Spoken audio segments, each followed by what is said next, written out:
terjemah daripada yang dibaca tadi. Al-Habib Abdul Qadir menggambarkan bagaimana seorang yang menjadi turunan orang yang soleh, apalagi turunan Rasulullah Sallallahu Alaihi Wasallam.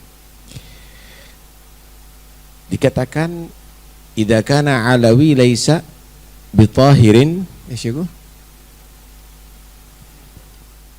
wa ma huwa illa hujjatun lin nawabi. Kalau sudah alawi, orang disebut sayyid, tidak suci akhlaknya, maka itu memperkuat nanti kebencian orang-orang luar kepada kita. Kita ini orang yang banyak dibenci, saudara. Kalau kita akhlaknya nggak bagus, orang-orang nawasib, orang-orang pembenci Ahlul Bait akan mempunyai senjata untuk menyerang kita. Karena itu Abu Haddad mensifatkan baitun nubuwati wal futuwati wal huda wal ilmi fil madhi wa fil mutawaqqi'i. Keluarga Rasulullah ini adalah keluarga yang mempunyai akhlak kenabian, ilmu, hidayah, semuanya komplit dari situ, saudara. Karena itu aslafuna ini dimuliakan bukan karena hanya sekedar mempunyai nasab, tapi mereka mewarisi ilmu, mewarisi akhlak daripada nenek moyangnya dan sampai kepada Nabi Muhammad SAW. Diceritakan tadi bagaimana Zainal Ali Zainal Abidin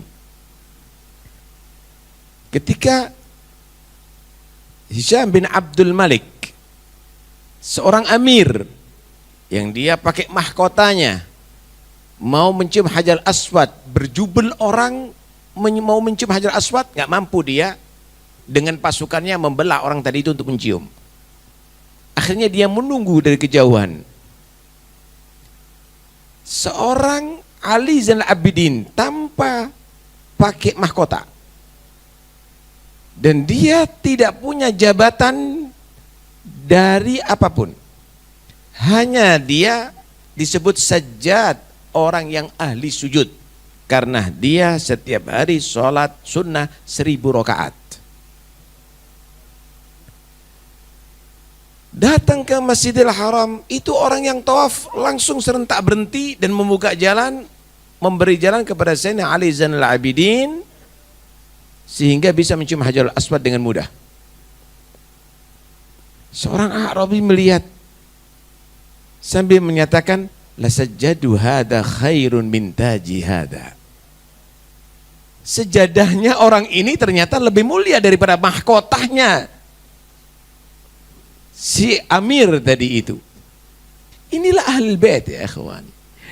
Tapi apakah cukup dengan begitu? Sayyidina Ali Zainal Abidin telah membuktikan bagaimana akhlak nabawiyah, dan itulah sehingga manusia menghormati dan mencintai Ahlul Bait. Satu saat Sayyidina Ali Zainal Abidin salat di Masjidil Haram. Ada satu orang dia merasa bawa bungkusan duit. 1000 dinar atau 1000 dirham. Dia merasa kehilangan ada di situ, dan di situ kelihatan si Sayyidina Ali Zainal Abidin ini mulai pagi sholat, kemudian zuhur sholat, nggak ada orang lain ada di situ. Pak, jangan banyak sholat, ente nggak tahu Sayyidina Ali Zainal Abidin. Pak, ente jangan banyak sholat tapi ngambil duit, kata dia. Dia merasa duitnya diambil sama dia. Oh, ente kehilangan duit. Kok nggak kehilangan duit? Ente kembalikan duit anak. Berapa isinya? Kata dia. 1000 dinar atau 1000 dirham. Keras. Ada di rumah, kata dia. Ikut sama aku. Ikut. Dikasih. Kelas ini duitnya sudah saya serahkan kepada kamu ya. Saya serahkan kepada kamu. Pulang ya sambil kesel. Banyak sholat tapi nyuri. Sampai ada di rumah, dibuka lemarinya atau petinya, ada duitnya, kantong duitnya ada di situ. La ilaha illallah. Aku menuduh orang itu, tak berarti. Datang ke masjid, tanya-tanya mana orang sholat ada di situ. Dia tetap di situ. Kenapa? Katanya, aku sudah mencaci dia habis karena sebagai pencuri. mengambil hartaku. Ente nggak kenal sama dia. Enggak. Ini anak daripada daripada putri Rasulullah SAW. Cucunya Nabi ini, Ali bin Abdin bin Husain, putra daripada Fatimah Zahra binti Rasulullah. Datang ke sana bersimpuh minta maaf itu dan ini. Sudah enggak. Ana maafkan nanti, ana maafkan. Ini duitnya ana kembalikan, kata dia. Kita ahlil bait, dengarkan baik-baik ini ya ikhwani. Kita ahlil bait dididik tidak pernah meminta kembali duit yang kami keluarkan. Yang sudah kamu terima berarti sudah menjadi milikmu dan itu halal bagi kamu dan kamu saya maafkan. Kita dicintai karena itu ya ikhwani. Mereka dicintai karena itu. Kenapa? Datuknya Nabi. Datuknya Nabi sallallahu alaihi wasallam. Bagaimana Nabi sallallahu alaihi wasallam memberikan ghanimah, bukan satu kambing, dua kambing, saudara. Ratusan kambing, mungkin bisa ribuan kambing diberikan kepada satu orang. Akhirnya pulang dia menyatakan, ente ahsan masuk Islam, ikuti Muhammad ya dia. Kenapa? Kalau ngasih nggak dikit banyak nih, anda langsung jadi kaya raya, kata dia. Seluruh kaumnya akhirnya masuk Islam. Begitulah ahlul bait, mereka ahlul karam. Mereka itu juga mengeluarkan dananya tidak sedikit. Mereka itu tidak menjadi pendengki, mereka itu tidak menjadi pembenci. Koreksi diri kita. Nah, kita apa yang kita lakukan? Kemudian kita minta dihormati. Nawasib orang pembenci ahlul bait punya banyak bukti ya ikhwani. Kita melakukan apa? Karena itu aib kalau kita menjadi cucunya Rasulullah tapi akhlaknya tidak menjadi seperti akhlaknya Rasulullah. Cucunya orang soleh tapi tidak mempunyai akhlak yang soleh. Terakhir tadi bagaimana Habib Musyayikh bin Abdullah bin Ali bin Abi Bakar Sakran. Ini Habib Musyayikh ini dia itu membuat sigaya, membuat tempat untuk air minum. Biasanya di Hadramaut itu ada beberapa daerah tempat untuk tempat minum gitu. Didapatkan setiap hari ada kotoran di situ. Ada kotoran manusia. Ada kotoran, bangke kotoran menjijikkan.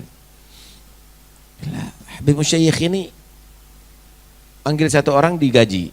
Ana gaji, inti jaga itu dari jauh untuk mengetahui siapa yang naruh kotoran ada di situ.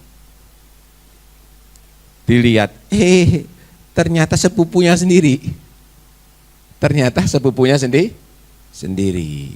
Habib, sepupu anda yang namanya fulan. Oh, sudah, terima kasih. Nih gajinya kau. Kelas. Besok koreksi, ya Allah. Itu orang jarang ke aku dan aku lupa dari dia. Pasti dia karena memang punya hajat tapi dia malu datang kepada aku. Dia belikan di pasar gandumnya, makanannya, semuanya dibelikan komplit. Datang ke sana. Assalamualaikum, waalaikumsalam. Kaget dia. Ya Allah, ana minta maaf, ana baru ingat inti ini kerabat dekat sama ana, kata dia. Ini hadiah untuk ana, untuk ente dari ana minta mulai sekarang kapanpun kamu punya hajat, jangan ke yang lainnya dulu ya, ke ana. Kalau ana nggak mampu baru ente ke yang lainnya. Dan ini insya Allah setiap saatnya akan kita berikan kebutuhan kamu untuk kepentingan kamu, untuk kebutuhan kamu. Udah berpelukan ada di situ, pulang, panggil orang yang jaga tadi itu, anak gaji lagi ente lihat. Bagaimana? Mulai saat itu tidak ada lagi menaruh kotoran ada di sana. Nikmatnya. Inilah akhlak. Kita ini menuntut orang hormat sama kita, tapi kita tidak menghormati orang. Kita ini menuntut orang muhibbin kepada kita, tapi kita tidak cinta kepada mereka. Karena itu koreksi diri ya ikhwani, koreksi diri. Kita ini bersyukur kalau jadi turunan anak yang soleh, tapi jaga kemuliaan nasab itu dengan akhlak, dengan ilmu, dengan tarbiyah, dengan yang lainnya. Ini ringkasan daripada kalam Habib Abdul Ghani Ahmad, tapi masih panjang sebetulnya. Tapi mudah-mudahan insya Allah kita semuanya bisa mendapatkan pelajaran ada di sini. Pulang dari sini jadi sayyid yang beneran, nggak usah cari muhibbin. Ketika kamu jadi habib beneran, orang akan datang kepada antum dan hormat kepada antum sebagaimana hormat kepada datuk-datuknya antum, sebagaimana mereka tadi itu cinta kepada datuk-datuknya antum. Mudah-mudahan insyaallah kita semuanya dijadikan khairu khalaf li khairi salaf, sebaik-baik penerus daripada datuk-datuk yang soleh. Amin ya rabbal alamin.